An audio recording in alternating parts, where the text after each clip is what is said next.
কিন্তু আজকে আরও কম। কারণ গতকালকে আমাদের প্রথম দিবসীয় কথা মাত্র স্পর্শই করেছিলাম। অতএব আজকেও কিছু প্রসঙ্গ আমায় সংক্ষেপীকরণ করতেই হবে। অনেক বিশেষ বিশেষ প্রসঙ্গ রয়েছে। এইভাবে দেবর্ষিপাদ নারদ সেইখান থেকে যখন প্রস্থান করলেন বদ্রী বিশালে বেদব্যাস মুনির আশ্রম থেকে, সেই সময় বেদব্যাস ভগবান তিনি জগতের কল্যাণের জন্যে ভক্তি যোগেন মনসি সম্যক প্রণিহিতে মলে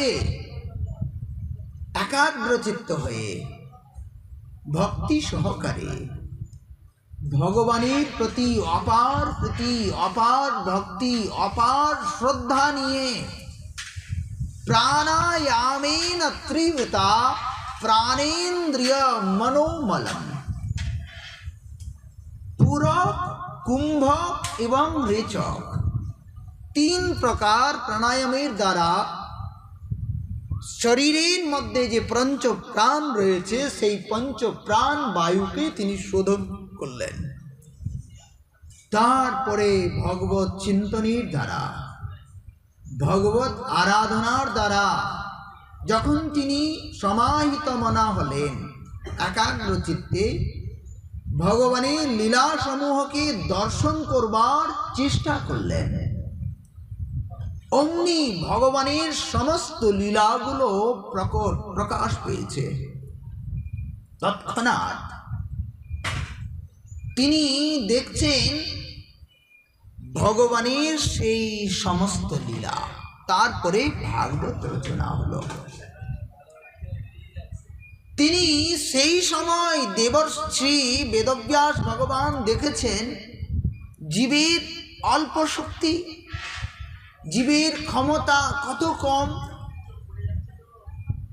তিনি তাই আরও দেখলেন যে যারা ভগবানের দিকে দৃষ্টিগোচর করে আছেন, এই যে ভাগবত ভগবান আপনাদের সম্মুখে, যারা আপনারা ভাগবত ভগবানের দর্শন করছেন, তাদের জন্যে ধীরে ধীরে গুরু বৈষ্ণবগণের কৃপায় তারা সকলেই উদ্ধার হয়ে যাচ্ছেন। আর ভগবানের পৃষ্ঠদেশটাকে যখন দর্শন করলেন, সেটাই ভগবানের মায়া।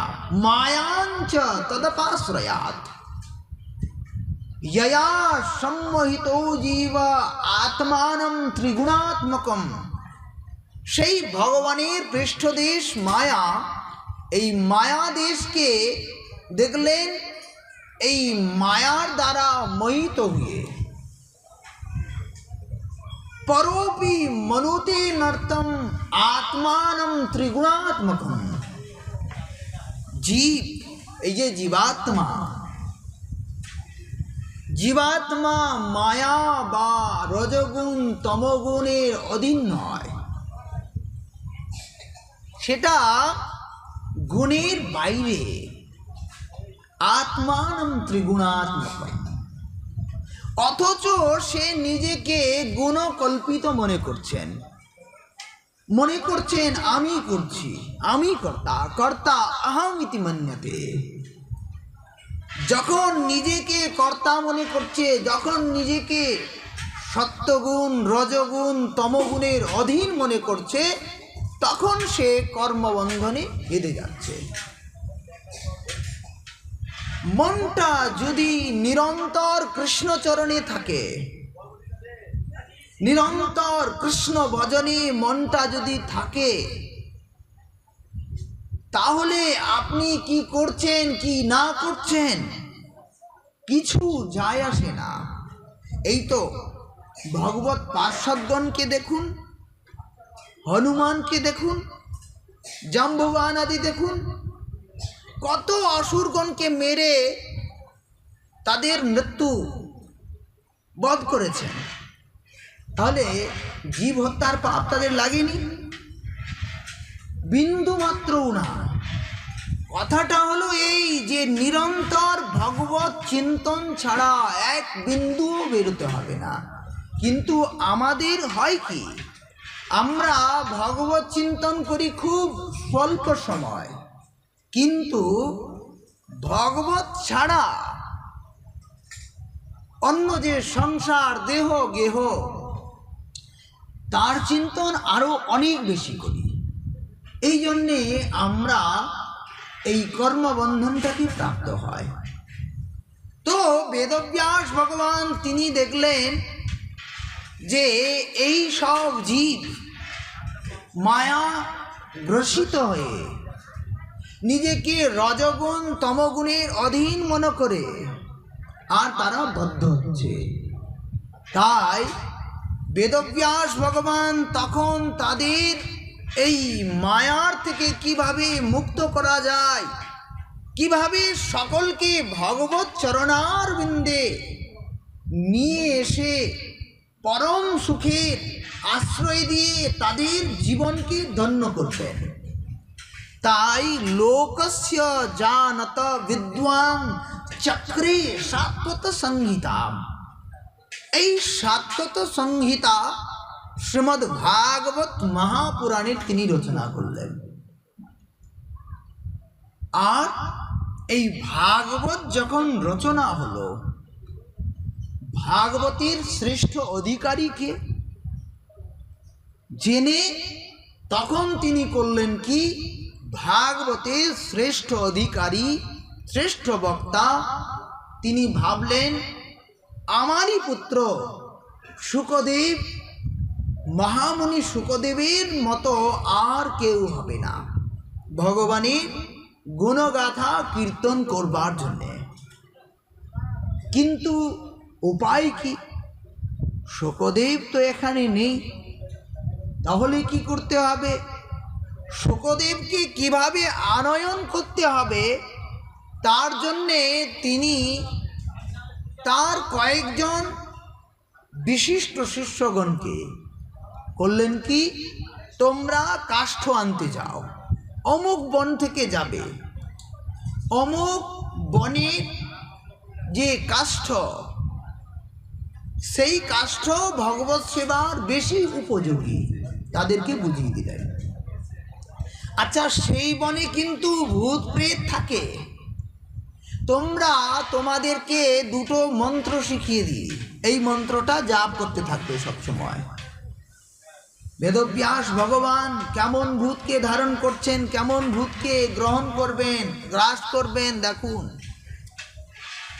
তারই পুত্র মহান গুণী ভগবান, ভগবানের অংশাবতার ভগবান শ্রীকৃষ্ণকেই যদি অবধূত বেশে দণ্ডায়মান করা হয়, তাহলে দেখবেন শ্রীকৃষ্ণ তিনি আর শুকদেবের দুইজনের মধ্যে বিন্দুমাত্র ভেদ পাবেন না। তো শ্রী শুকদেব ভগবান তিনি সেই বনে অবস্থান করছেন, ব্রহ্ম উপাসক হয়ে নিরন্তর ব্রহ্ম চিন্তনে মগ্ন। সেইখানে ব্রহ্ম চিন্তনে মগ্ন শ্রী শুকদেব ভগবান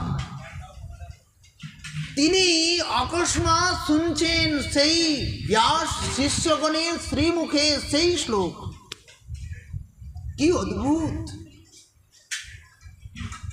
শুকদেব ভগবান যখন সেই শ্লোক শুনলেন, আহা, এত সুন্দর কেউ হয়! বলছেন, বরহা পীড়ং নটবর বপুঃ কর্ণয়োঃ কর্ণিকারম বিভ্রদ ভাসঃ কনক কপিশম বৈজয়ন্তীং চ মালাম রন্ধ্রানবেন রধর সুধয়া পূরয়ন গোপ বৃন্दैः বৃন্দারণ্যম সপদ রমণম প্রাবিশত গীত কীর্তি। যখন শুকদেব ভগবান এই গোবিন্দের অতি অপার অদ্ভুত মহিমা, তার রূপকথা শুনলেন, কি সুন্দর! মা যশোদা যেভাবে গোবিন্দকে শৃঙ্গার করিয়েছেন, ত্রিভঙ্গ ললিত হয়ে তিনি দণ্ডায়মান হয়ে আছেন, আর তিনি ত্রিভঙ্গ ললিত ভাবেই বংশীকে ধারণ করে রয়েছেন। তার মধ্যে সুন্দর চন্দনের শৃঙ্গার, এর মধ্যে আবার সুন্দর মা যশোদা ছোট্ট একটা কিরিট মুকুট ওনাকে পরিয়ে দিয়েছেন। এই মুকুটের ওপরেই একটা ময়ূরের পাখা। চূড়ক চূড়ে ময়ূর শিখণ্ডক মণ্ডিত মালতী মাল। চূড়ক চূড়ে, চূড়ার চূড়ায় এই যে মুকুট, মুকুটের ওপরে সুন্দর ময়ূরের পাখাটা। সেই বনপ্রদেশে বৃন্দাবন বনবিথিতে যখন তিনি দণ্ডায়মান হয়েছেন সখাগণের সঙ্গে, শ্রীকৃষ্ণ গোচারণ করবার সময়, লীলা করবার সময় সুন্দর শিরি শিরি বাতাস প্রবাহমান হচ্ছে। সেই বাতাসে ময়ূরের পাখাটা এত সুন্দর করে নড়ছে, আর এত দিব্য শোভা শ্রী গোবিন্দের। চূড়ক চূড়ে ময়ূর শিখণ্ডক মণ্ডিত মালতী মাল। তার মধ্যে আবার মালতীর মালা গলায় পরিধান করিয়েছেন। এর মধ্যেই বলছেন পরিমলে মাতি ভ্রমরা ভ্রমরি কত, গুঞ্জরে তহি রসাল।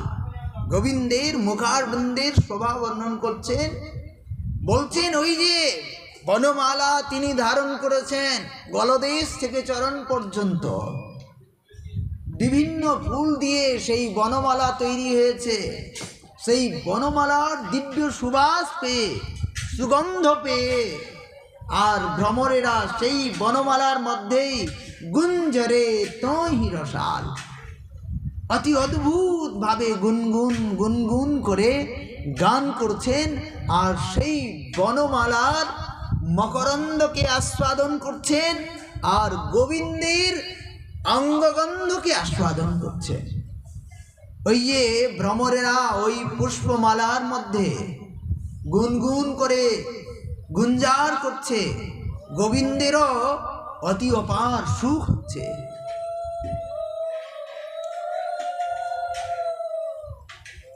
এইভাবে গোবিন্দের দিব্য স্বরূপের চিন্তন যখন ওই শ্লোকের উচ্চারণ করা হয়েছে, বরহা পীড়ম নটক বর বপুহু, এই শ্লোকটি শাখা শ্রীমতী রাধারানী বৃষভানুনন্দিনী তিনি বেণুগীতের পূর্বে তার প্রাণনাথ প্রাণবল্লভের মহিমা কীর্তন করত তিনি বলেছেন।